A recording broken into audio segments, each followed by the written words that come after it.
Going to be to just outline what I posted in the thread recently, as far as talking about the key leveling being complete on my 1980 Yamaha G5, which is this piano here. So just talk about what the tools that I kind of created along the way, because I didn't want to buy a bunch of stuff that I know I'm only going to use once, at least hopefully once, because this is probably the only time I'll be doing this to a piano. So I got some 1-inch dowel from Home Depot and drilled the center out, and then very slowly worked these pieces to be at a very specific height. So, I mean, they're not perfectly flat, but as close as I can do at home. And that doesn't matter as much as what their purpose was, which was to set the key height on either end of the piano. So the key 88 and key number 1 I used as the reference points to set the entire height of the piano. So with these guys, what I did was very slowly, which gosh, it took just a long time to get these perfect to where I could have placed them here. And had I known to get these really, really close, and then I could have used shims or the punchings to actually get to the height. I didn't know that, unfortunately, so I just made these perfect, which took a lot longer doing it that way. Had I done it again, I would have got these under what I wanted, and then slowly worked up using shims that measure 1/1000. But I didn't know, I did it this way, and it took longer, but ended up with the same purpose.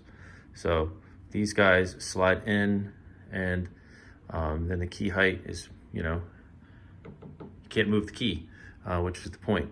So that was done at both ends of the piano to set the key height for key 88 and key 1 all the way at the other end, and then used a 48-inch piece of aluminum along the entire keyboard. And the keys were, they were kind of all over the place. They were all up and down. And what we have now is, as far as my amateur ability, is a keyboard that is as close as I can get to perfect. Rotating the screen. I mean, I think there's a few that are maybe like 1/2 off. The punchings that I have are 1/1000. That's the smallest. And I think there was like, if I'm being super critical of myself, I think it's this guy here. I can't feel it, but I swear I can like see that this one is like ever so like 1/1000, and I don't have anything that's that thin. So I might go back and rework that one.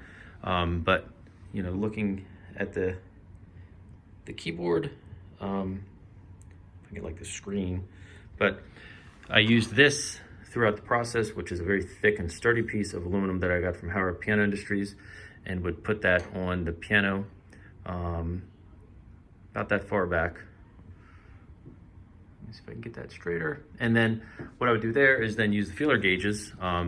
This set goes down to 8/1000, and another set I have goes down to 4/1000. But that one's in the garage for another project at the moment. So I would use those and just add and subtract using 50% of whatever I measured here, because I figured the ratio, and that would be really, really close to get me where I needed to be. And then go back with the 1/1000 of an inch punchings and very slowly up and down, up and down, up and down, get things to where they're perfect. So that's where the whites are. They are, pretty good.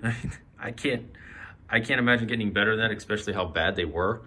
I'm pretty happy with that. If it could be better, let me know, and I'll go back and rework something. For the sharps and flats, I used this, measured exactly per Yamaha, 12 millimeters key height for the sharps and flats above the whites. So if I take this guy, it doesn't move the black key, the sharp or flat at all. It is,